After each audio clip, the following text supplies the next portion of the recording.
Good morning mga hag racer. Good morning mga ka-backyard. So today, 7 days na sa pagwalay na ako sa akong mga piglets. So I decided nga today, ako ni sila hang i-deworm. So ako silang gitagaan og ivermectin injectable 0.3 ml og Dixan SP nga vitamins nga 1 ml. So actually na ako'y 7 nga piglets nga ria. So ang tulo ani nahali na, sold na ang 3 ani. So ang habilin sa ako naalay 4 pero napani sa ako ang 3 karon kay wala pa gikuha sa nagpalit pero gibayra na ni siya. Nya happy ko kay healthy ra sila tanan. So mao na lang ni 4 na lang ang habilin sa ato ang 16 piglets nga gianak. So thank you. Maraming salamat po amang bathala nga gitagaan ta og blessing. Ako lang ning buhion ang 4 kay dili man siya mahalin sa regular price nga ria. So medyo gagmay man siya para sa og ato pang ibaligya pag mauta sa buyer ba pamahangyo magay sila mao gihapon ko. So I decided nga ako na lang ni siyang buhion, akong patubuon.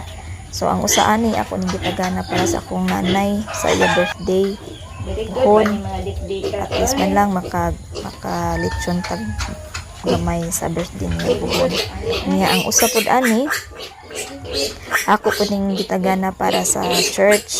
Ako ning ihatag sa church pohon kung mudako na.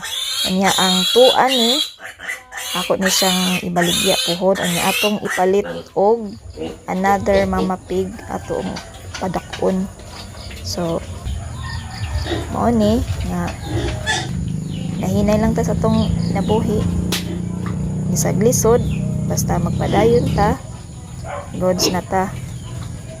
Thank you po amang bathala, tagaan ko nimo blessing. So mo ani akong journey na mao palay pag-start nako og buhi og utro kay na kuanan lang ko na agian ko og kanang sakit ako ang mga baboy. So karon nga year nagsugod usad ko og buhi og utro. So kamo, kumusta man mo diha sa inyohang lugar? Wala na mga sakit-sakit?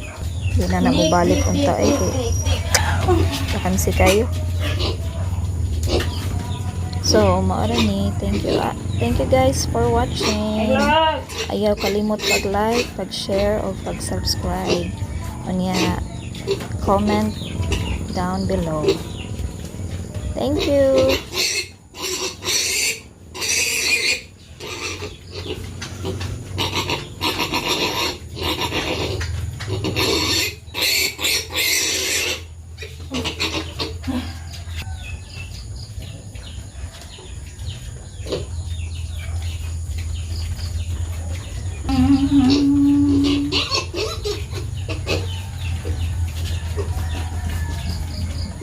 Vlog.